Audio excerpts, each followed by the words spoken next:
Assalamu alaikum. Амансыздарбы?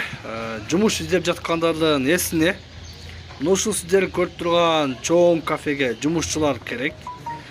Повар керек.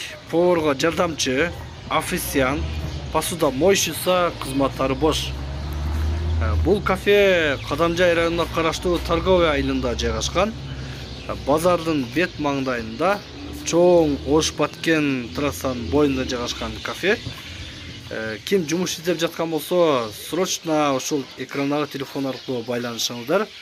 Азыркы учурда поварга жардамчы, официант, посудомойщица жумуштары бош. Чалыңыздар, сүйлөшүңүздөр, көрүңүздөр.